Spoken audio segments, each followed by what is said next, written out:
Bonsoir à tous et merci d'être aussi nombreux. Alors, c'est moins impressionnant quand on est derrière son écran que quand on est dans une grande salle, mais c'est pas toujours facile que de parler à son écran aussi, parce qu'on vous sait attentif derrière, mais nous, on est tout seul de notre côté. Alors moi, je ne suis pas seul. Vous avez vu passer sur le chat un petit message de Candice Lamy, qui est une des collaboratrices du bureau. Et comme l'a dit Madame Théodose, elle pourra répondre en temps réel à vos questions écrites. Donc, vous avez des interrogations qui arrivent en fonction de ce que je suis en train de dire. Aucune frustration, vous pouvez poser la question sur le chat et la réponse devrait arriver quasiment en temps réel. Alors, l'objet de mon intervention ce soir, on va dire 3 temps distincts. Le premier temps assez rapide pour vous dire qui on est, comment on travaille. Ça, c'est important que vous sachiez avec qui vont partir les enfants. Le deuxième temps, évidemment, pour vous parler du déroulement du séjour classe de neige. Et enfin, le dernier temps qui sera un temps de questions, là aussi régulé. C'est-à-dire que vous pourrez vous exprimer à l'oral en levant la main, vous savez, alors pas levant votre propre main, mais en levant la main informatiquement parlant. Et Candice vous donnera la parole à ce moment-là pour des questions qui resteraient encore en suspens. Alors, VELS, c'est un sigle qui signifie vacances, études, loisirs et sports. Ce sont les 4 thèmes de séjour qu'on développe depuis 3 décennies maintenant. Donc, on ne découvre pas ce secteur d'activité. Notre ADN se résume assez simplement la sécurité du participant. C'est pour nous le point central. Vous nous confiez ce que vous devez sûrement considérer ce que vous avez de plus précieux. Donc, à nous de mettre tout en œuvre pour optimiser la sécurité. Et alors, qu'est-ce qu'on fait? Je ne vais pas rentrer dans trop de détails, mais deux grands axes. Le premier axe, on fabrique l'intégralité de nos séjours, donc il n'y a aucun sous-traitant qui intervient. Et le deuxième axe, on est particulièrement attentif au recrutement des accompagnateurs qui, eux, vont être au contact de vos enfants. On est basé à Paris. On travaille quasi exclusivement qu'avec des collectivités territoriales et on a amorcé une collaboration avec la ville de Roissy-en-Brie durant l'hiver 2020, où on a fait partir un certain nombre de classes de neige sur le même site, dans les mêmes conditions. Alors, quand je dis un certain nombre, c'est qu'il ne vous aura pas échappé qu'au mois de mars 2020, on a dû s'arrêter en cours de route. Donc, on n'a pas pu aller au bout des choses. Et voilà, comme on est un peu persévérant, on essaye de terminer le travail qu'on a commencé il y a 2 ans. Entre-temps, l'été dernier, on a eu également une collaboration avec la ville, mais là sur des séjours de vacances, donc des enfants qui sont partis à la mer de mémoire et certains peut-être à la campagne. Donc voilà, moi j'ai bien cerné les exigences élevées mais ô combien légitimes de la ville. Et la ville, au travers des classes de découverte déjà réalisées et des séjours de vacances que l'on a produits ensemble, a vu aussi de quoi on était capable. Et c'est de ce partenariat, j'allais dire, qui fait que ce soir, je suis présent devant vous. Donc voilà un petit peu pour la logique de qui on est. Avant de rentrer dans les classes de découverte, j'allais dire du mois de mars, je voudrais d'abord vous parler de ce qu'est une classe de découverte. Une classe de découverte, et donc en l'occurrence là une classe de neige, ça n'est que le prolongement de la classe. Donc c'est la continuité de ce qu'on fait à l'école. Ça veut dire que normalement, on n'a même pas de question à se poser, est-ce que je m'inscris ou est-ce que je ne m'inscris pas? On va tous les jours à l'école, donc on continue, à part que là, la classe est externalisée. Une classe de découverte, c'est une réelle chance pour les enfants, parce que c'est un souvenir d'abord qui sera gravé à jamais dans l'esprit des enfants et des adultes qu'ils deviendront, parce que c'est une expérience qu'on vit en général qu'une seule fois et qu'on n'oublie pas. Une classe de découverte, c'est souvent l'occasion de couper le cordon avec la cellule familiale. Alors, je sais que pour les parents, pour certains en tout cas, c'est pas toujours facile, c'est pas toujours bien vécu parce que se séparer de ses enfants, c'est jamais simple. Mais je vous rassure, moi qui ai des enfants un tout petit peu plus grands, quand ils vont avoir 10 ans de plus, c'est eux qui vont se séparer de vous, hein. À un moment, ça va arriver, ils vont vous dire, ah oui, je voudrais prendre un peu mon indépendance. Donc, voilà, c'est l'occasion de le faire de façon assez fluide et assez facile, puisqu'ils sont encadrés par l'enseignant, parce qu'ils connaissent leurs camarades. Voilà, donc c'est un contexte qui est vraiment facilitant.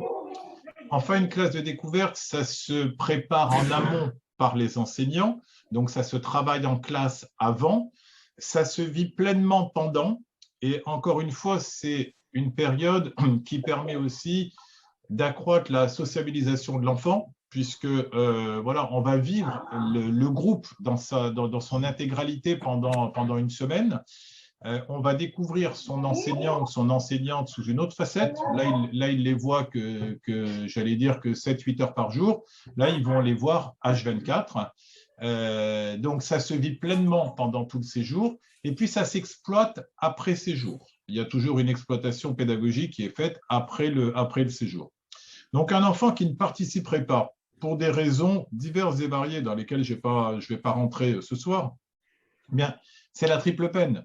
Avant le séjour, pendant que les autres préparent en classe un certain nombre d'activités liées à la classe de découverte, l'enfant ne se sent pas du tout concerné. Pendant le séjour, il va être dans une classe voisine qui ne sera pas sa classe et donc va se désolidariser du groupe, j'allais dire. Et après séjour, alors que l'exploitation va être riche, lui, là encore, se sentirait un peu à l'écart. Donc, je ne crois pas, hors une raison médicale de dernière minute, qu'il y ait de bonnes raisons de ne pas faire partir un enfant en classe de découverte. J'attire également votre attention sur le fait qu'une classe de découverte n'est pas une obligation pour une ville, qu'il y a des villes qui ne proposent plus de classe de découverte par calcul arithmétique, tout simplement. Là, vous avez la chance d'être dans une ville qui continue de proposer des classes de découverte parce qu'ils croient que ça apporte un certain nombre de choses, dont celle dont je viens de parler. Ça, c'est la première chose. Et puis, vous avez la chance aussi d'avoir des enseignants qui jouent le jeu, parce que partir une semaine en classe de découverte, ça veut dire se couper soi-même de sa cellule familiale. Alors ça, il y en a même qui sont peut-être un peu contents, ça permet de prendre un peu l'air, mais en dehors de ça, ça veut dire ne plus être disponible pour ses enfants. Voilà, c'est H24 de travail pour eux. Et à Roissy, on voit que les enseignants sont partants, très largement partants pour ce type d'activité. Donc, si vous aviez des doutes sur l'intérêt et les apports d'une classe de découverte, j'espère, par cette première intervention, les avoir en grande partie dissipés. Alors, on va rentrer maintenant dans le vif du sujet. Donc, les classes de découverte vont se dérouler sur 3 sessions. Donc, vous avez vu tout à l'heure, il y a 3 dates qui sont concernées, 11-18 mars, 18-25 mars et 25 mars 1er avril. Ces 3 dates correspondent, parce que pour faire partir toutes les écoles, vous ne pouvez pas les faire partir tous en même temps sur le même site. C'est exactement le même séjour qui va être dupliqué 3 fois avec les différentes classes des écoles de la ville. Donc, selon l'école dans laquelle vous vous trouvez, votre enfant sera inscrit sur une de ces 3 dates. Il n'est pas pertinent pour l'instant que je dise telle école par telle. Bon, ça ne change rien. Vous savez que c'est une de ces 3 dates sur laquelle votre enfant va partir. Alors, on va faire un peu de géographie et on va regarder. Alors, je ne vous ferai pas l'affront de dire où est Roissy-en-Brie. Je crois que vous savez tous à peu près où ça se trouve, même si on a fait un gros point en disant Paris, on n'a pas été dans le détail. En revanche, Chaillol, vous n'êtes pas toujours obligé de savoir où ça se trouve. Et en fait, dans la carte, à travers la carte, on se rend compte qu'on est dans le département des Hautes-Alpes, au sud de Grenoble, 80-90 km au sud de Grenoble, et au nord d'Aix-en-Provence, je dirais 130-140 km au nord d'Aix-en-Provence. Alors, la grande ville la plus proche, c'est Gap. On a une vingtaine de kilomètres de Gap. Alors, la question que vous pourriez vous poser, c'est pourquoi on a choisi cette station? Alors, il y a toujours le hasard des rencontres, bien évidemment, mais il n'y a pas que ça. Le fait d'aller dans les Alpes du Sud, pour nous, c'est espérer des conditions météo qui soient clémentes. Parce que vous savez, la montagne, c'est très sympa. Le ski, c'est une super activité. Mais quand il neige toute la journée ou qu'il fait -15 ou -20, ça donne tout de suite beaucoup moins envie. En allant dans les Alpes du Sud, on est dans une région où l'ensoleillement est fort, où les froids sont moins importants. Donc voilà, ça c'est un premier point. Un deuxième point, on a choisi une petite station, et là aussi c'est tout à fait volontaire, parce qu'on ne cherche pas l'usine à ski. Pour les enfants, quand ils partent en classe de neige, il faut des points de repère qui soient assez facilement, j'allais dire, marqués pour eux. Et en allant dans une petite station, ben, on repère plus facilement les choses. Les moniteurs, si un enfant s'égare, ben, il est tout de suite retrouvé. Les moniteurs de ski sont moins nombreux, etc. Donc, c'est aussi un choix de sécurité que d'utiliser une station à taille humaine.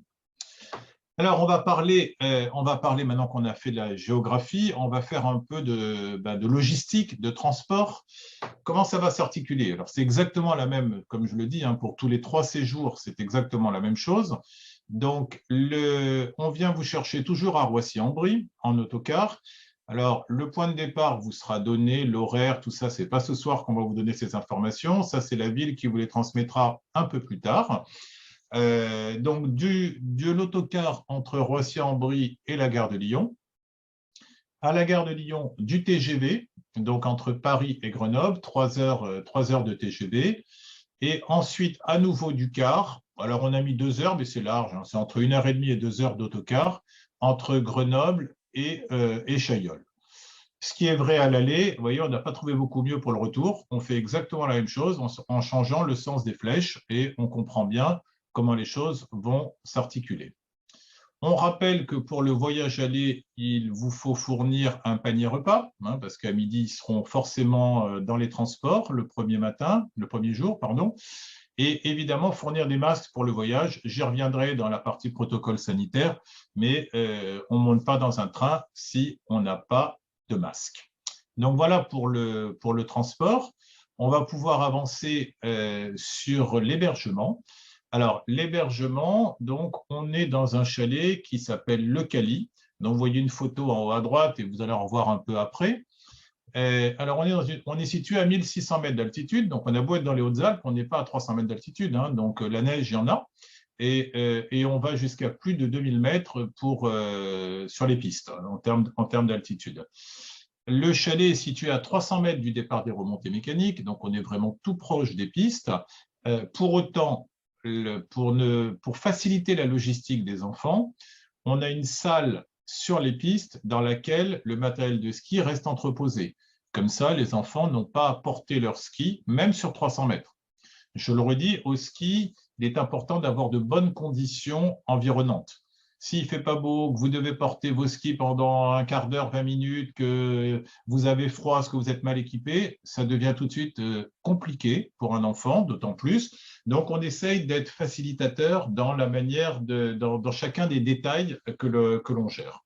Donc, un chalet à proximité des pistes, des enfants répartis dans des chambres. Alors, 2 lits, non, parce que c'est les chambres d'adultes, les chambres à 2 lits, mais c'est plutôt des 4 à 6 lits, les chambres des enfants, dont la plus grande majorité sont équipées de sanitaires, douches et lavabos, les WC étant situés sur le palier. Donc là aussi, les enfants seront répartis. Alors, il n'y a pas de mixité, les garçons, les filles, etc. Là, on verra avec les enseignants comment on répartit, si c'est par classe ou si c'est par groupe scolaire. Là, on n'a pas encore arrêté, mais l'idée étant de limiter autant que faire se peut les brassages. Voilà un peu l'esprit. Au niveau de la restauration, on a une équipe de restauration sur place. La restauration, c'est 4 repas par jour, petit déjeuner, déjeuner, goûter et dîner. Toute la restauration j'allais dire, suit le processus, la méthode qu'on appelle HACCP, qui sont les normes d'hygiène et de sécurité alimentaire. Donc exactement la même logique que ce que vous retrouvez en établissement scolaire. Concernant les régimes alimentaires, on respecte exactement, j'allais dire, tout ce qui se fait aussi en établissement scolaire. C'est-à-dire que tous les enfants qui auraient un PAI, ça veut dire des restrictions alimentaires d'ordre médical. Alors, c'est une allergie au lactose, bon, que sais-je.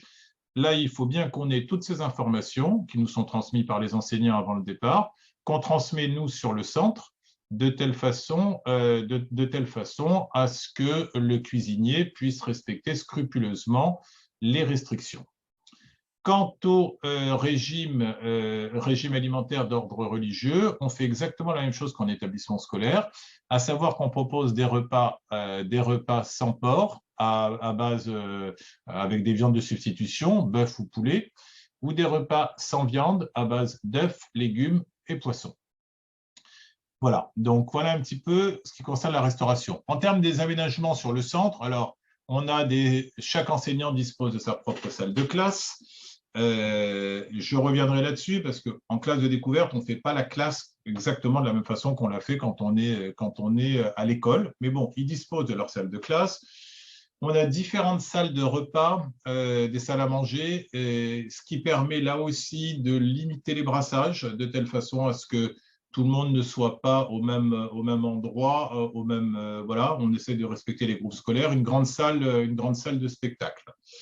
Donc voilà un petit peu ce qu'il en est sur les aménagements. On va regarder quelques photos qui vont vous éclairer peut-être davantage, voilà, sur le centre. Alors en haut à gauche, vous avez une chambre. Donc une chambre là assise. Donc toutes les chambres, la majorité des chambres sont des chambres à lit superposées, donc telles que vous l'apercevez là ici. En bas à gauche, c'est plutôt une chambre d'adultes, là que vous voyez là, d'accord, qui sont réservées aux enseignants et aux animateurs. En haut à droite, vous voyez une des salles de restauration, d'accord, là aussi, alors qui est sympa parce que ça donne, il y a une vue panoramique depuis la salle de restauration. Vous me direz qu'en général, ils ont le nez dans l'assiette, mais pour ceux qui veulent lever un peu le nez, ça laisse le loisir d'admirer un petit peu le paysage à l'extérieur. Et là, vous voyez dans la dernière diapo, vous voyez le centre de l'extérieur, sa globalité, avec les remontées mécaniques qui sont sur la droite de la diapositive, 300 mètres à droite, un peu plus loin. On va continuer avec d'autres photos. Donc là, on revoit encore des chambres. Alors, dans la diapo en bas à droite, quand vous voyez le mur rose au fond qui avance, là, c'est la petite salle de bain qui est à l'intérieur de la chambre, que l'on peut apercevoir. Donc, voilà ce qu'il en est. En bas à gauche, c'est un petit salon qui est plutôt dédié aux enseignants, j'allais dire un petit salon de détente, de réunion, etc. On va maintenant parler, me semble-t-il, du programme. Donc, alors, cette classe de découverte, elle est axée principalement sur le ski, la découverte de l'activité ski alpin. Raison pour laquelle, vous voyez, quand je dis principalement, il y a 5 séances de ski. En 5 séances de ski, je peux vous dire que les enfants seront tous skiés. Je vous rassure, c'est que de l'eau, hein, pour ceux qui auraient quelques doutes. Donc, en 5 séances, les enfants vont tous savoir skier, c'est-à-dire descendre, tourner, s'arrêter. Ces séances sont encadrées par des moniteurs de l'école de ski, donc des professionnels de la montagne. À l'issue de ces 5 séances, les enfants passeront ce qu'on appelle les étoiles. On leur remettra leur petit livret ainsi que des insignes. Pour faire du ski, il faut plusieurs choses. Il faut du matériel de ski. Ski, chaussures, bâtons et casque. Ça, c'est nous qui fournissons sur place. Donc, il n'y a pas besoin d'amener quoi que ce soit là-dessus. C'est fourni directement. Et on prend les pointures. Le jour de l'arrivée, on essaye. Si c'est trop grand, trop petit, on pourra rechanger. Pour quoi que ce soit, on a tout sur place. En revanche, pour les autres vêtements, pour la tenue, j'allais dire, le reste, c'est vous. Alors, qu'est-ce qui est obligatoire? Alors, vous avez eu, je ne sais pas, vous allez avoir un trousseau, mais je rappelle quand même ce qui est obligatoire pour faire du ski. Un anorak et un pantalon de ski ou une combinaison, au choix. Une paire de lunettes protectrices contre, évidemment, pour le soleil, des lunettes de soleil, ou un masque, le masque étant quand même plus facile à porter avec le casque. Des gants de bonne qualité parce que c'est aux extrémités qu'on a le plus froid, donc c'est important d'avoir des gants de bonne qualité. Et puis de la crème protectrice pour le visage, indice 30 minimum, car avec la réverbération, ça brûle très très vite. Donc voilà le minimum vital dont on a besoin pour faire du ski. Ça, on ne peut pas, j'allais dire, passer à côté de ce minimum-là. Bien sûr qu'on se doute qu'il faut des gros pulls, qu'il faut des chaussettes. Bon, ça, je vais pas reprendre là-dessus. Je vois passer dans le chat, évidemment, que les enfants sont répartis par groupe de niveau. Donc, ça, ce sont les moniteurs de ski qui font des groupes. Alors, des groupes qui ne dépassent pas 12-13 enfants en moyenne. Donc, un moniteur de ski part avec 12-13 enfants. Alors, on fait les débutants, les moyens, les confirmés. Donc, voilà. Je reprécise aussi que le casque est bien fourni par nos soins. Oui, oui, je le vois passer dans le chat. Il y a bien le casque, le casque qui est fourni, pardon. Pour ceux qui ont des lunettes de vue, avec le masque, ça règle le problème. On peut mettre directement le masque sur les lunettes de vue pour voilà ce que l'on peut conseiller là-dessus. Donc ça, cette activité ski alpin, elle est placée, je le redis, sous la responsabilité des moniteurs de l'école de ski. Donc parfois, les enseignants et les accompagnateurs peuvent être amenés à suivre les moniteurs de ski, mais le patron de cette activité, c'est le moniteur de ski. Ce n'est pas l'enseignant. L'enseignant n'a pas la compétence, certains sont très bons skieurs, mais ils n'ont pas tous la compétence pour encadrer et j'allais dire, la pédagogie nécessaire pour apprendre le ski aux enfants. Donc, les séances de ski sont souvent réalisées l'après-midi, donc c'est 2 heures l'après-midi. Et au final, comme il passe 8 jours, comme vous avez 2 jours de voyage, il reste 6 jours sur place. Sur les 6 jours, vous avez déjà 5 après-midi de ski. Et la dernière journée, c'est l'excursion où on part à la journée complète. Je vous en parle tout de suite. On part une journée complète pour visiter ce qu'on appelle une visite guidée de la maison du berger. Comme son nom l'indique, c'est la visite. Veuillez couper vos micros, s'il vous plaît. Oui, je crois qu'il y a quelqu'un qui a laissé un micro ouvert. Ça serait peut-être plus facile pour tout le monde si le micro était fermé. Merci. Donc, la visite de la maison du berger, c'est pour connaître la vie d'un berger, son métier à la montagne. Voilà, très intéressant. Et puis, on a aussi la visite de l'école d'autrefois, une visite guidée également, où les enfants se retrouvent installés dans une classe, une salle de classe, un décor du début du XXe siècle, on va dire, et avec un intervenant qui leur explique comment la classe était réalisée à cette période à la montagne. Ces 2 activités se situent à environ 10-12 km du centre. Donc, c'est une journée où, en général, on part à 2 classes. Le matin, il y en a un qui va faire la maison du berger et l'autre l'école d'autrefois. Et à midi, ça tourne. Ils vont faire l'activité qu'ils n'ont pas fait le matin. Ils la font l'après-midi. Donc, c'est une journée où ils sont en panier repas. C'est la seule du séjour. Ils auront encore 2 autres activités en matinée qui vont leur être proposées. Ils auront la raquette à neige. Alors, la raquette à neige, elle est encadrée aussi par un guide de haute montagne, c'est-à-dire un professionnel de la montagne. Quel est l'objectif de la raquette à neige? Il est double. C'est une activité sportive où on apprend à marcher ou à glisser avec les raquettes aux pieds. Donc, ça, c'est le côté sportif. Et puis, le côté découverte, c'est l'intervenant qui va leur parler un petit peu de la faune et de la flore locale. Donc là, c'est alors les traces des animaux, les fleurs, etc. Donc c'est aussi, voilà, on apprend des choses. Quand je parlais d'exploitation pédagogique de ce que l'on fait en activité, la raquette est vraiment située en plein là-dedans. Et puis enfin, on leur fait une séance, alors on appelle ça biathlon aux carabines laser. En fait, on leur apprend à faire comme dans un biathlon, vous savez, où on doit faire et du ski et après la carabine. Nous, on fait que la deuxième partie. Et je vous rassure, ce sont des carabines laser sans danger, même pour les yeux, même si on vise dans les yeux, etc. Donc, ils ont des cibles et ils doivent tirer à une certaine distance sur la cible et pour voir la dextérité qu'ils ont là-dessus. Donc, voilà, un programme qui est assez riche, des matinées qui peuvent également être constituées d'activités. S'il vous plaît, on prendra les questions après. On vous demande de couper le micro, s'il vous plaît. Donc, les matinées qui peuvent également être l'occasion d'aller soit faire classe en salle ou d'aller faire classe à l'extérieur, tout simplement aller en ramassant de la neige, j'allais dire, voir l'eau, les différents états de l'eau, à l'état liquide, à l'état solide, à l'état gazeux, etc. Donc, il y a énormément d'activités que l'on peut mettre en place. Et quand vous voyez qu'il y a 6 matinées, il y en a une où ils sont en excursion, il y en a 2 où ils sont soit en raquette, soit en biathlon. Au final, il ne reste que 3 matinées. Peut-être qu'une matinée, ils feront de la luge. Peut-être qu'une matinée, ils feront la grasse matinée, tout simplement, parce qu'ils sont fatigués aussi à certains moments. Donc, ça va très, très vite, j'allais dire, dans le déroulement des activités. On va avancer, on va voir tout ça en images. Ah non, ce n'est pas en image, c'est la journée type. Alors, la journée type, bah, écoutez, c'est un peu le même principe que ce que vous avez à la maison, c'est-à-dire qu'on se lève le matin, on fait une activité le matin, on mange 4 fois par jour, petit déjeuner, déjeuner, goûter et dîner. On a un déjeuner chaud tous les midis, je l'ai dit, sauf une fois dans le séjour où on sera en panier repas.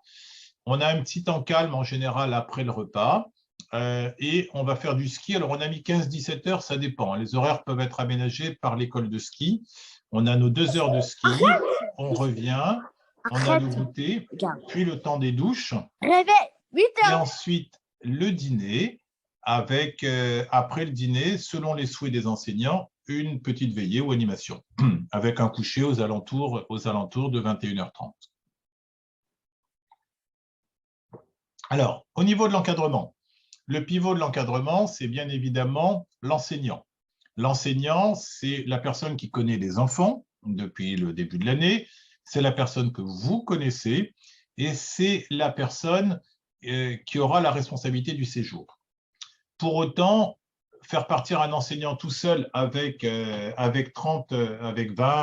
30 élèves, c'est beaucoup pour gérer la vie quotidienne. Donc, chaque enseignant va être épaulé de 2 animateurs, un garçon, une fille. Alors, qu'est-ce qu'on appelle la gestion de la vie quotidienne? Je vais le dire simplement, tout ce que vous faites vous à la maison. Les levers, les couchers, les repas, les douches.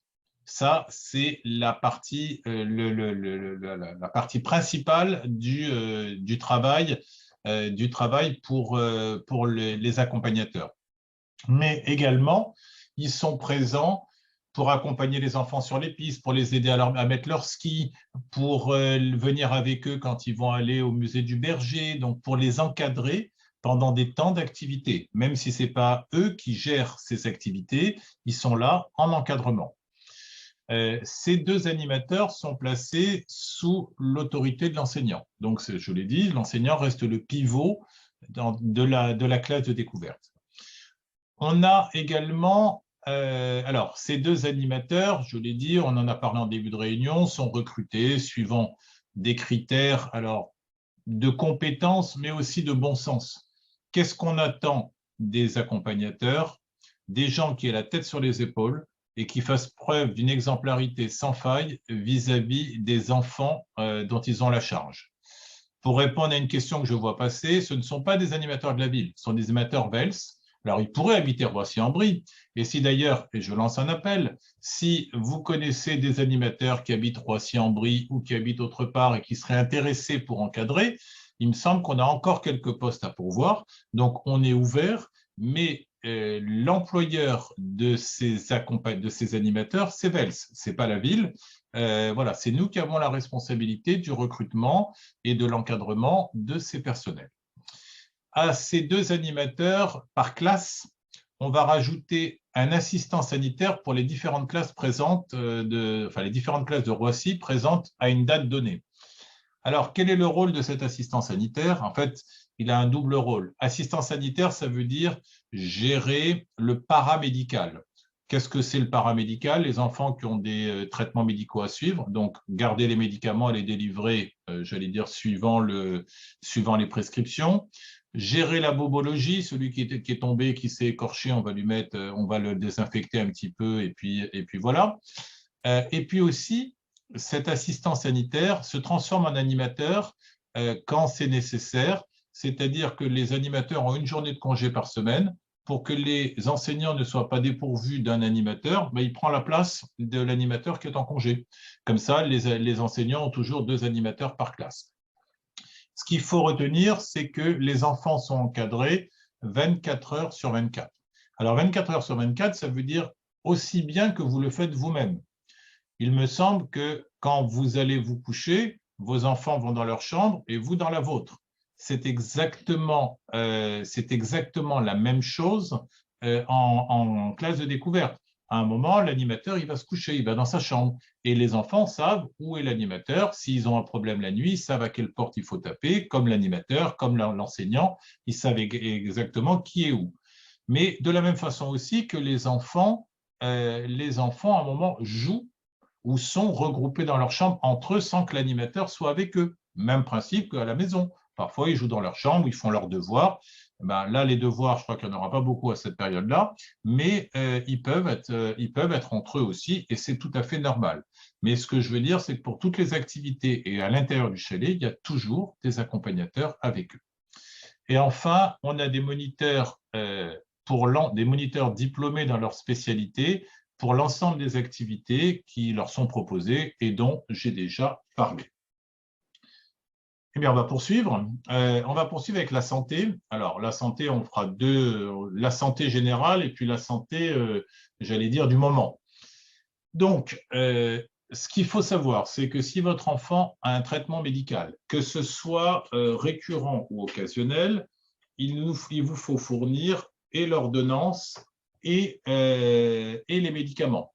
Dit autrement, l'automédication est interdite en centre de vacances. C'est-à-dire que si vous mettez une boîte de Doliprane en disant « si tu as mal à la tête, tu prendras un Doliprane », nous, on ne pourra pas lui donner. On va ramasser le Doliprane le premier jour, mais on ne va pas le donner pendant le séjour, parce qu'on n'a pas le droit. Sauf à appeler un médecin qui nous dise « vous pouvez lui donner du Doliprane », là, on le ferait. Donc voilà, s'il y a des médicaments, il y a une ordonnance qui est avec. Par exemple, s'il y a de la ventoline parce qu'un enfant est asthmatique, eh bien, il y a et la ventoline et l'ordonnance qui va avec en cas de crise, donner de bouffées, etc. Si un enfant est malade pendant le séjour, qu'est-ce qu'on fait? Ben, on fait comme vous, hein, le bon sens. Dès qu'on voit que c'est un tout petit peu sérieux, on appelle le médecin ou on va chez le médecin, suivant le cas de figure. Quand il y a médecin, on fait l'avance des frais médicaux, que ce soit médecin et ou pharmacie, et vous serez refacturé par la mairie post-séjour, et on vous remettra évidemment les feuilles de soins, car seul votre Sécu et votre mutuelle peuvent prendre en charge ces frais-là, et il n'y a que vous qui pouvez vous en faire rembourser. Dès qu'un enfant voit le médecin, on vous appelle. On vous passe un coup de fil et on vous délivre le diagnostic du médecin et on vous passe votre enfant au téléphone. Comme ça, vous êtes rassuré, vous savez ce qui se passe. On a par ailleurs une assurance qui couvre l'ensemble des frais de secours sur piste, c'est-à-dire que si un enfant tombe sur une piste et il ne peut pas redescendre la piste parce qu'il a mal à la jambe, eh bien, s'il faut prendre un traîneau ou une ambulance, voire même un hélicoptère, suivant les cas de figure, tout ça, c'est pris en charge par notre assurance. Et là, il n'y a aucune refacturation. Donc, vous n'avez pas à ensuite voir avec votre propre assurance. C'est notre assurance qui gère directement. C'est exactement la même logique lorsqu'on a un rapatriement sanitaire. C'est-à-dire que si un enfant, par exemple, se casse une jambe et on ne peut pas le faire rentrer avec le groupe, il doit rentrer en ambulance, eh bien, c'est nous qui organisons tout cet aspect des choses. Donc, voilà.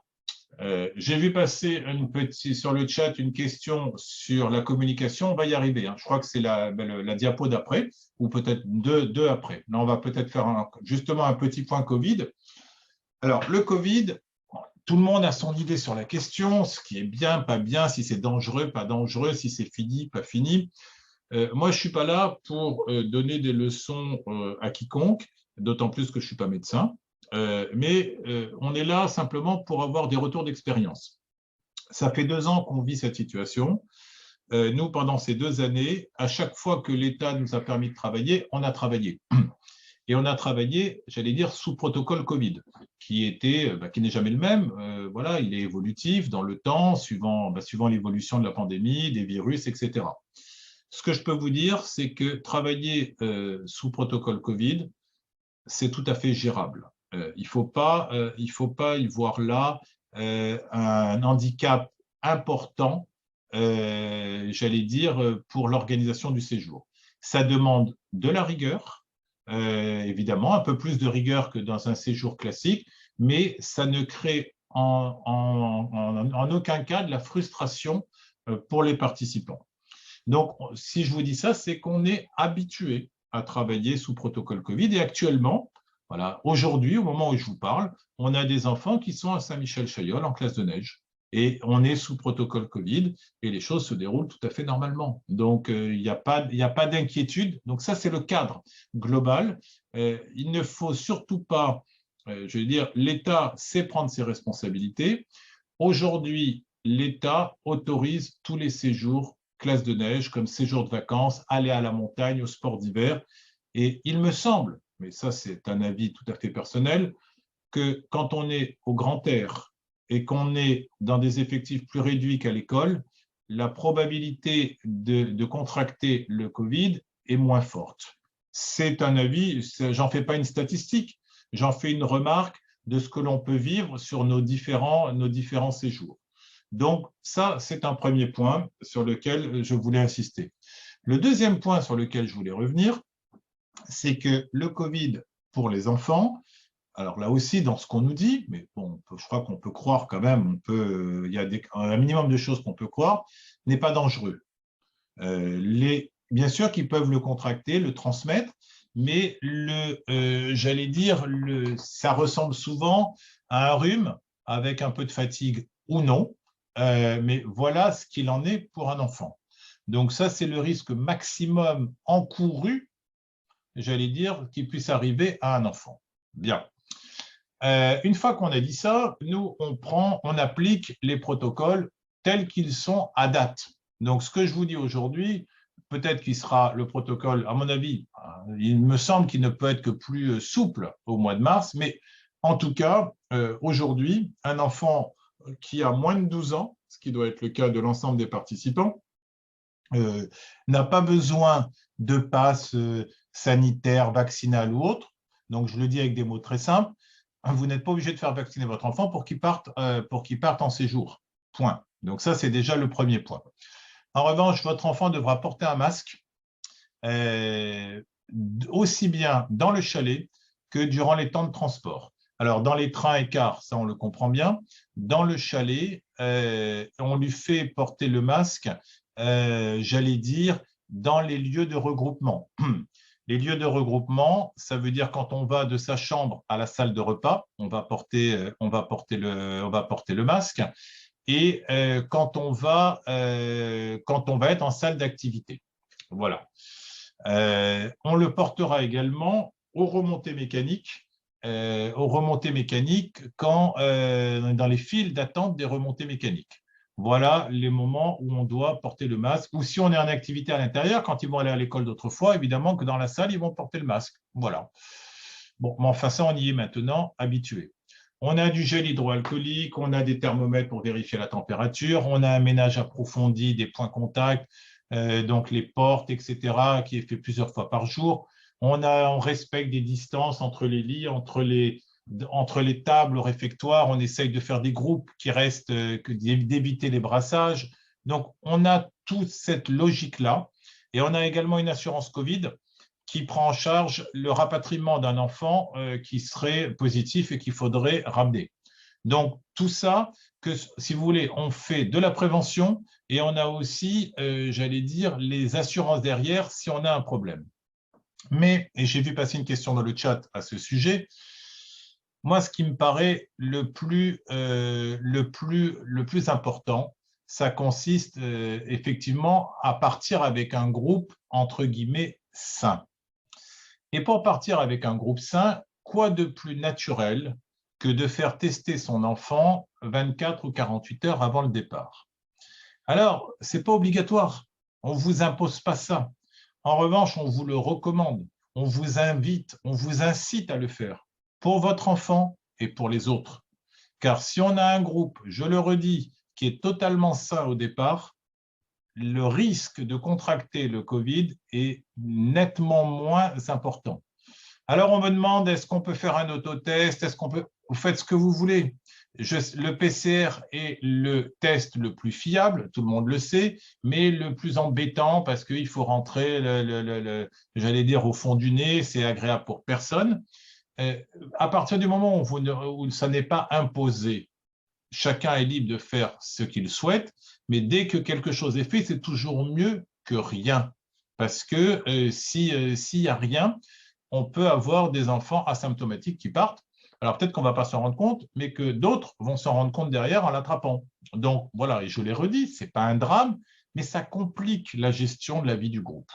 Et ça pénalise celui qui l'a, qui est à l'isolement, qui ne pourra peut-être pas rester jusqu'au bout. Bon, voilà, plein de choses comme ça.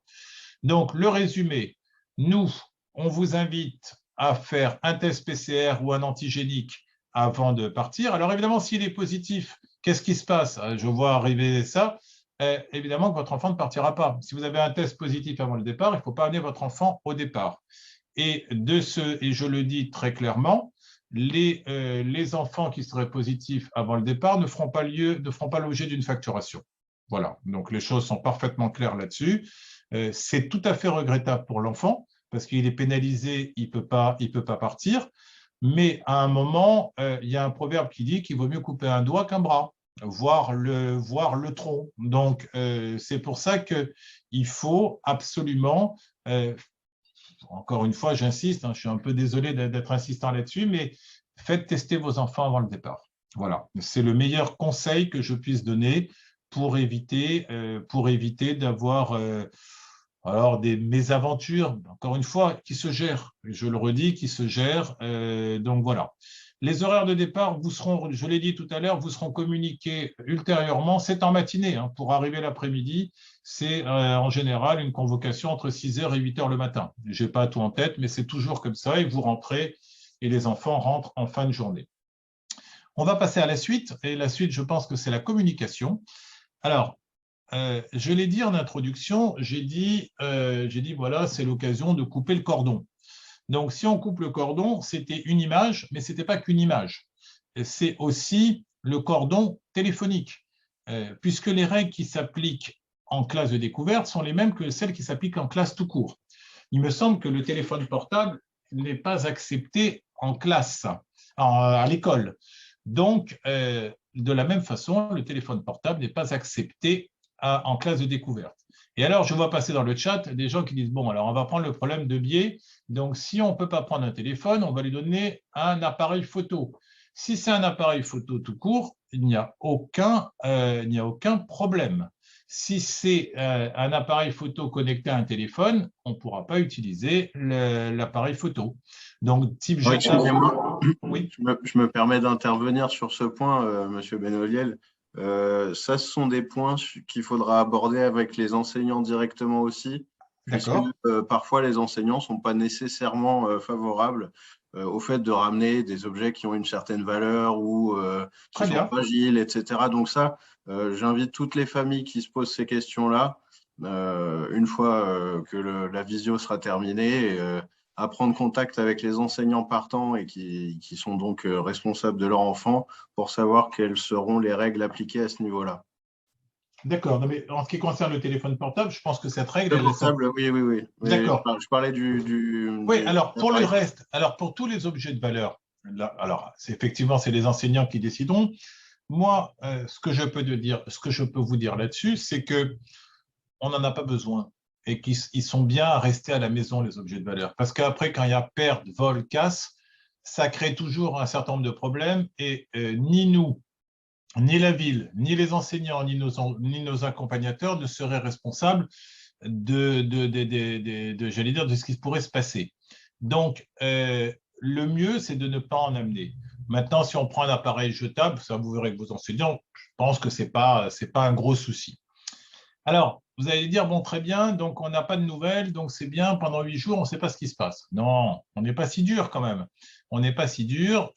Vous allez avoir accès à un blog gratuit, sécurisé, sur lequel les enseignants et les animateurs vont déposer chaque jour un message, texte et photo. Donc oui, vous allez pouvoir suivre le déroulement du séjour, mais pas le déroulement du séjour de votre enfant, du groupe dans sa globalité. Si un jour vous ne voyez pas votre enfant sur le blog, inutile d'appeler tout de suite la gendarmerie locale. C'est que on ne peut pas toujours prendre tous les enfants en photo. Si un jour vous voyez votre enfant qui ne sourit pas comme vous le souhaiteriez, inutile de penser qu'il va très mal. Voilà, les photos sont faites de façon par des amateurs, donc voilà, parfois tout le monde ne sourit pas au même moment, etc. C'est simplement que vous ayez un petit lien pour savoir comment le séjour se déroule, j'allais dire, de façon dans ces grandes lignes. Sachez que dès qu'il y a quelque chose d'important, comme je l'ai dit tout à l'heure, on vous appelle. Le blog, pour répondre aussi là-dessus, c'est un blog sens unique. Ne cherchez pas le bouton pour répondre. Le blog est là pour vous délivrer de l'information, pas pour que vous puissiez, vous, en retour, en transmettre aux enfants. Vous, comment vous allez pouvoir transmettre de l'information? Deux types d'informations. L'information classique de tous les jours, je voudrais écrire à mon enfant, très bien. Vous allez avoir, on vous fournira l'adresse du centre et là aussi, on vous invite, pour ne pas dire on vous incite, à écrire aux enfants 1 à 2 fois dans le séjour, qui reçoivent ou deux courriers. Pourquoi? Parce que c'est important, même s'ils vont vous avoir oublié dès la gare de Lyon, c'est important que vous leur manifestiez tout l'amour que vous avez pour eux. Alors, manifester de l'amour, ça ne veut pas dire écrire en disant « tu me manques, j'espère que ce n'est pas trop dur, que tu manges bien, je t'informe que le poisson rouge nous a quittés ». Tout ça, c'est pas ce qu'il faut dire. Il faut rester très, très positif là-dessus. Mais vous, évidemment qu'il faut leur écrire. Deuxièmement, vous voyez apparaître notre numéro de téléphone, qui est une permanence téléphonique qui fonctionne H24. Et si vous avez une urgence, je dis bien une urgence, alors dans la semaine, aux heures du bureau, vous pouvez nous appeler pour prendre des infos, très bien. Si vous avez une urgence, que vous devez vraiment rentrer en contact avec votre enfant parce qu'il y a un décès dans la famille, enfin, s'il s'est passé quelque chose de grave, vous nous appelez, la nuit, il y a un répondeur, on est capable de vous rappeler dans le quart d'heure et de vous connecter avec le centre. D'accord? Donc, voilà, la communication, elle ne vous parvient que quand vraiment il y a une difficulté, qu'elle soit médicale, comportementale, familiale. Autrement, vous savez, le proverbe « pas de nouvelles, bonne nouvelle » s'applique parfaitement. Donc, il n'y a pas de souci là-dessus. J'ai vu passer sur le chat un message sur l'argent de poche, mais je crois que M. Gondor a répondu. Alors, à quoi sert l'argent de poche? C'est avec les enseignants que ça se décidera. Moi, je vous dis simplement que tout est compris. L'argent de poche, ça sert éventuellement à acheter une carte postale pour vous écrire, parce qu'eux aussi ils vont peut-être vous écrire. L'argent de poche, ça sert à vous acheter le rituel souvenir devant lequel vous allez vous émerveiller au retour. Et puis, c'est à peu près tout. Donc, la somme sera décidée avec l'enseignant, s'il y a argent de poche ou non. Voilà la logique dans laquelle il faut voir l'argent de poche. Je crois que j'ai fait à peu près le tour des choses. Alors, je n'ai pas parlé des bagages, mais alors évidemment, pour les enfants, c'est une valise par enfant avec un petit sac à dos pour le voyage ou quand ils vont être en excursion, voilà. Et évidemment, les vêtements les plus encombrants, il faut les mettre sur eux et non pas dans la valise. Comme ça, il reste un peu plus de place dans la valise. Voilà, alors je vois qu'il y a plein d'anniversaires pendant le séjour. Ils vont tous avoir leur anniversaire pendant le séjour. Rassurez-vous, on fête les anniversaires. Alors regroupés, on ne le fait pas jour par jour. En général, on le fait une fois dans le séjour pour tous ceux qui ont leur anniversaire. Donc, ce ne sera pas oublié. Pour les anniversaires également, le coordinateur sur place ou l'animateur référent peut être amené à appeler la famille pour que ce jour-là, pour que l'enfant puisse parler avec sa famille. Ça, on peut l'entendre. Voilà, c'est l'anniversaire, c'est des choses qui peuvent se produire. Mais ce qu'on ne veut pas, c'est qu'il y ait ce contact récurrent, parce que, je l'ai dit en introduction, il faut couper le cordon. Donc, et puis, je ne vous cache pas aussi que c'est facilitateur pour nous en termes d'organisation, parce que c'est une vraie gestion. On gère les adolescents qui, eux, ont leur portable, et je peux vous dire que c'est une vraie gestion. Donc, voilà un petit peu. Je crois que j'ai fait un tour. Alors, je vois passer plein de choses. Ça reste qu'on peut mettre des friandises avec le Covid, des gâteaux, etc. Bon, je vous dis qu'on mange bien, hein, qu'effectivement, là, avec le Covid, il faut qu'on soit attentif et qu'on prendra toutes les mesures et toutes les restrictions nécessaires, et qu'effectivement, le paquet de gâteaux, tout le monde ne va pas mettre ses mains dedans, etc. Voilà, il faut qu'on… Donc, autant d'éléments où on fait un petit peu plus attention que d'habitude. Je ne sais pas si Madame Théodose veut reprendre la parole. Oui, alors je vais arrêter le partage d'écran. Alors d'abord, merci. Merci, Monsieur Benoliel, parce que comme d'habitude, c'était très clair. Je pense que vous avez réussi effectivement dans votre présentation à reprendre l'ensemble des questions les plus fréquentes. Merci. Oh là là. Merci aussi à la personne qui a allumé son micro de fermer son micro, si c'est possible. Si, mais après, tout dépend des restrictions au moment où ils doivent partir. Vous pourriez, Charlotte, veuillez désactiver vos micros, s'il vous plaît. Ce que je voulais aussi dire, c'est que Candice a été particulièrement performante sur la gestion des questions.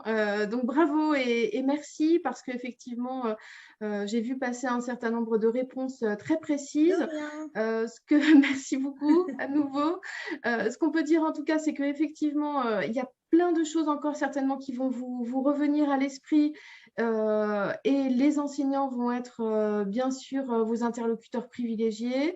Le service des affaires scolaires reste aussi complètement mobilisé pendant la période des séjours de classe découverte, et bien sûr s'il y a un souci, s'il y a une particularité, on sera tout à fait là également aux côtés de VELS pour intervenir si c'est nécessaire. Ce que je peux vous dire aussi avant de passer la parole à Monsieur Gondor, c'est que VELS, c'est un partenaire pour nous qui est très précieux, qui nous a montré à plusieurs reprises sa fiabilité, sa performance, et voilà, on travaille bien sûr dans le cadre d'un marché public, et on est très content d'avoir choisi le meilleur prestataire quand on a analysé maintenant il y a 2 ans notre marché.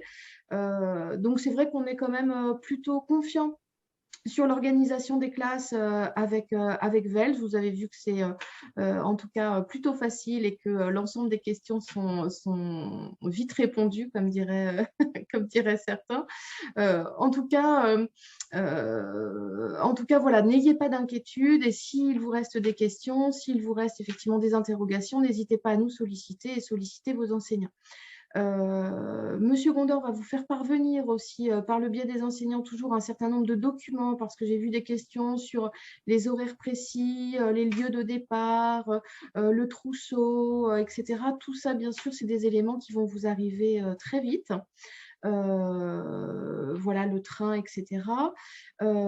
Et puis, on va passer peut-être à la question des tarifs, puisque c'est un sujet important pour les familles. Donc, je vais laisser Monsieur Gondor vous en parler. Donc, rebonsoir, merci. Désolé d'aborder ce sujet épineux des tarifs, mais comme c'est un sujet bien sûr qu'il faut aborder, on va l'aborder. Audrey va partager à nouveau son écran pour vous faire apparaître la grille tarifaire. Donc les tarifs de la classe de découverte, c'est 660 € par enfant en prix net, et il y a une participation qui est calculée en fonction du quotient familial. Donc ça, c'est ce que vous allez pouvoir apercevoir sur le tableau. Donc en fonction de votre tranche de quotient, vous, ce qu'il faut que vous regardiez, c'est la participation famille. Voilà, merci Audrey. Donc moi, je ne connais pas individuellement vos tranches de quotient. Si vous ne les connaissez pas, je vous inviterai, quand vous le pourrez, à contacter le service de la régie centrale, qui pourra vous indiquer quelle est votre tranche. Alors, ce qu'il faut savoir pour le paiement, ce qu'on demande, c'est un acompte. Donc, je précise que les inscriptions se font auprès de la régie centrale. Donc, ce n'est pas les affaires scolaires qui inscrivent, c'est la régie centrale. Ça ne se fera pas avant le 31 janvier 2022. Donc, c'est la fin du mois et c'est un lundi. Et c'est chouette que ça commence un lundi. Vous aurez donc à peu près 2 mois pour vous inscrire et jusqu'à 1 semaine avant le départ du séjour. Tout ça pour des raisons d'organisation, puisque Vels a besoin de savoir combien d'enfants vont prendre le train la semaine suivante. Pour ce qui est du paiement, donc je disais, vous avez un acompte. Vous avez la colonne acompte qui est dans cette petite grille. C'est ce qui vous sera demandé lors de la réservation du séjour. Et suite à cela, au choix, vous pourrez payer jusqu'à 3 fois. En 3 fois, donc diviser le restant de la somme en 3 fois, étalé dans le temps, auprès de la régie centrale. Donc ça, je pense que c'est quelque chose, voilà, qu'on va laisser quelques minutes pour que vous puissiez regarder et puis vous imprimer des sommes qui seraient les vôtres. Ce qu'il faut savoir également, les feuilles d'inscription, non, elles ne vont pas être données par l'enseignante. C'est à récupérer directement auprès de la régie. Alors après, vous pouvez peut-être les contacter par mail, vous enverront tout ça par mail, ce sera plus simple. Moi, je peux les communiquer aussi aux enseignants s'il le faut, mais habituellement, ce n'est pas comme ça qu'on fonctionne. Après, on a encore un peu de temps. De toute façon, on va communiquer auprès de vous puisqu'on va vous renvoyer un lien pour la diffusion de la présentation qu'on est en train de faire. Donc après, je ne dis pas que c'est impossible de vous les donner par le biais de l'enseignant, mais en tout cas, quoi qu'il en soit, il faudra faire la démarche auprès de la régie pour faire la compte. Donc, quoi qu'il arrive, la feuille d'inscription sera disponible en régie. Je pense que j'ai à peu près tout dit par rapport à l'inscription. Ouais, peut-être une précision si on a une annulation pour cause Covid. Alors d'ailleurs, j'en profite pour préciser que aujourd'hui, on n'a pas pris la décision d'imposer un test négatif au départ. Alors, on a bien entendu qu'effectivement, c'était une préconisation et c'est aussi une mesure de bon sens.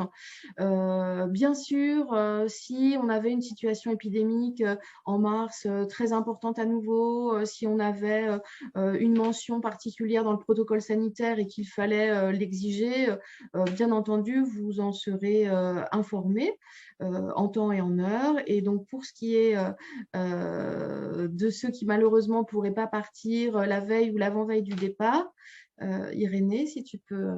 Alors, ceux qui ne pourront pas partir la veille ou l'avant-veille, ou quoi qu'il en soit, ceux qui auraient fait des démarches d'inscription, donc avec un acompte versé, et si par malheur, malheur pour tout le monde, puisque comme l'a dit M. Benoliel, c'est dans l'intérêt de personne de ne pas organiser les classes découvertes. Si jamais il y avait quoi que ce soit qui faisait que c'était annulé, bien sûr, vous aurez une possibilité de remboursement de ce que vous avez avancé auprès de la régie centrale. Il n'y aura pas d'argent qui sera encaissé comme ça avec un séjour qui n'aura pas lieu. Ce n'est pas possible. Donc, quoi qu'il en soit, à l'heure actuelle, on est sur une préconisation qui est que les séjours sont maintenus. Au mois de mars, on ne sait pas du tout ce que pourra donner la situation sanitaire, comme disait Mme Théodose au début de la présentation. On part du principe que ce sera mieux que maintenant. On préfère être optimiste et on préfère aussi ne pas annuler alors qu'on ne connaît pas du tout la situation. On va partir du principe que… alors, pardon, excusez-moi, il y a une question. Effectivement, le montant global, en fait, le coût du séjour pour un enfant facturé, c'est 660 €. Mais la participation des familles sur ces 660 €, elle est calculée en fonction du quotient familial que vous avez à l'écran. Donc, en fonction de votre tranche, vous paierez ce qui correspond. Voilà, donc les précisions en tout cas de savoir à quel quotient on est, éventuellement comment on peut payer à la régie. Alors en fait, c'est les mêmes règles que la régie. Si vous avez différents des chèques de paiement, j'ai vu des coupons sport ou ce genre de choses, il faut poser la question à la régie et effectivement, vous allez pouvoir en fait les contacter pour savoir quel est votre quotient. Mais je pense que sur votre facture, ça doit déjà être mentionné si vous fréquentez les activités périscolaires. Ce qu'on dit en tout cas, c'est qu'effectivement, malheureusement, s'il y a un incident de dernière minute, minutes et que l'enfant finalement ne part pas, il y a bien sûr un remboursement qui est fait. Et puis l'étalement en fait du paiement, il se fait jusqu'à la fin de l'année scolaire. Enfin, en tout cas, il est possible jusqu'à la fin de l'année scolaire. Donc voilà, il y a tout à fait en tout cas possibilité de pouvoir trouver l'échéancier qui correspond le mieux à chacune des familles. Voilà, je vais arrêter le partage de l'écran. Donc, les démarches ne sont pas possibles maintenant puisqu'il faut patienter jusqu'au 31 janvier. Là, la régie est en pleine période de recalcul justement des quotients familiaux. Pardon. Justement, il y avait une question au sujet des quotients 2022. Ils sont en train de les calculer maintenant. Donc, voilà. Si vous ne l'avez pas fait, n'hésitez pas à vous rapprocher de la régie pour refaire calculer votre quotient. Voilà. Et avant le 31 janvier, préférez plutôt le fait d'aller, de passer un coup de fil à la régie plutôt que de venir parce qu'ils ne pourront pas vous répondre ou vous inscrire. Voilà. Alors, la question que je viens de voir sur est-ce qu'il est possible de retirer une partie de tel ou tel frais, non, ça, c'est pas possible. Effectivement, c'est une somme forfaitaire. Et l'échéance de paiement, c'est jusqu'à la fin de l'année scolaire. Et il faut voir tout cela avec la régie. Mais on ne peut pas payer en 6 fois, par contre. C'est donc un acompte plus 3 fois maximum derrière. Voilà, donc ça fait 4 paiements au total. J'ai l'impression peut-être qu'on a fait le tour de cette présentation des classes découvertes. S'il y a des situations particulières, j'en ai vu passer dans le chat, n'hésitez pas à prendre contact directement avec nous. Vous contactez le standard de la mairie et vous demandez les affaires scolaires. On pourra certainement vous répondre à cette situation personnelle. On va vous envoyer donc du coup très rapidement le lien pour revisionner cet échange et puis bien sûr les documents qui vont arriver très vite. Est-ce qu'il y a d'autres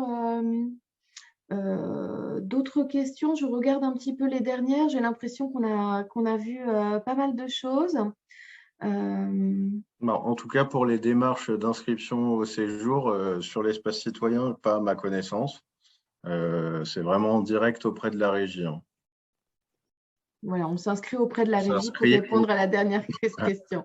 On s'inscrit auprès de la régie centrale. Donc, soit on appelle d'abord au standard de la mairie, soit, le mieux, c'est d'appeler au standard ou d'envoyer un mail pour se renseigner. Pas avant le 31 janvier. Voilà. Voilà, moi je vous remercie en tout cas de votre participation. Donc on était jusqu'à 150 personnes, ça s'est plutôt bien passé, pas trop de couacs, donc tant mieux. Je vais remercier Monsieur Benoliel et Candice, Monsieur Gondor qui fait un gros travail pour constituer avec les enseignants et avec les directeurs d'école les dossiers de classe découverte et pour coordonner cette grosse activité de son service. Et puis je vais laisser le mot de la fin à Monsieur Vassar. Oui, merci beaucoup, Audrey. En tout cas, moi, ce que j'espère, effectivement, c'est que la présentation qui vous a été faite par Vels vous a plu et a peut-être donné encore plus envie de voir vos enfants, effectivement, dans les classes découvertes de Roissy-en-Brie. Je reste convaincu que ça va être une très, très, très belle expérience pour les uns et les autres. Ça fait des années qu'on organise des classes découvertes dans la ville de Roissy-en-Brie.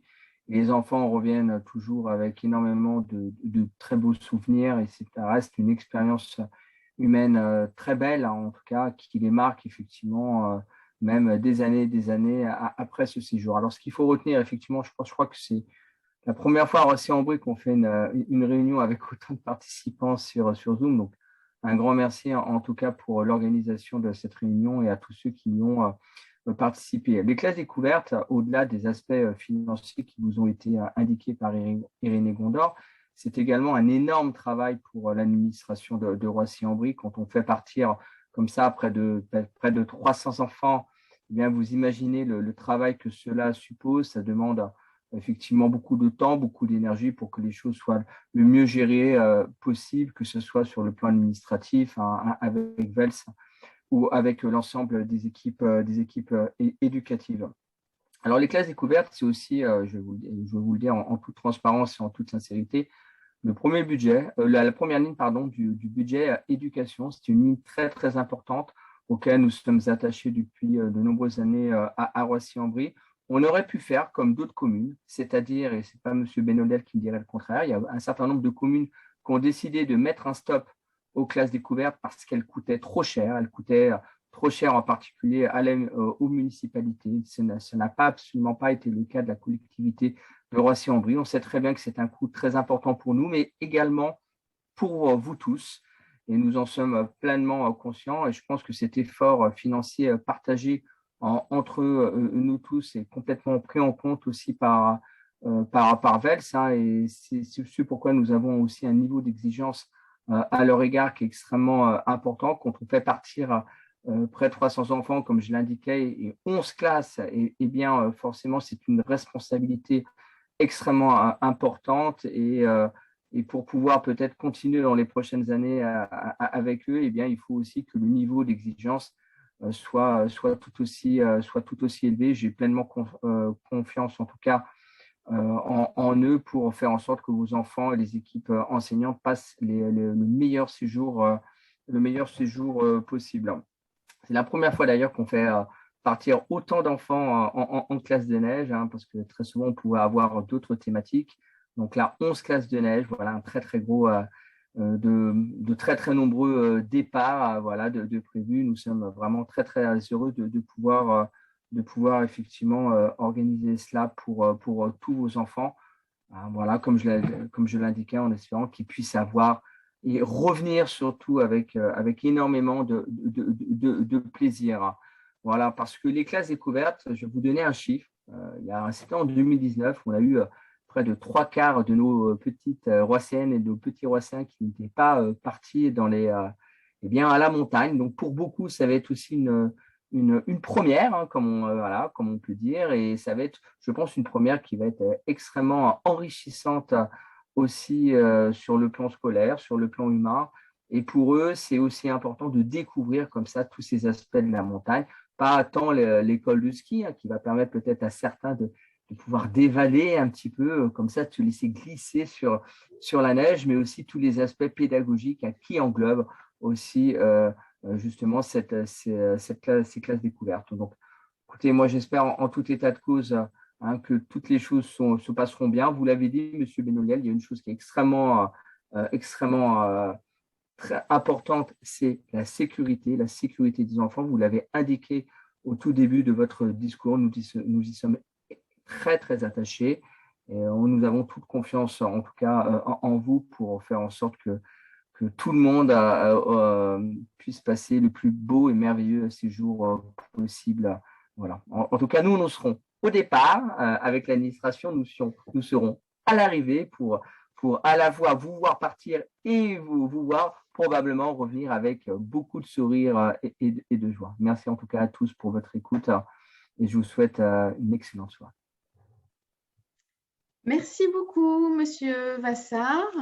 Bonne fin de journée à tout le monde. Merci infiniment, Monsieur Benoliel.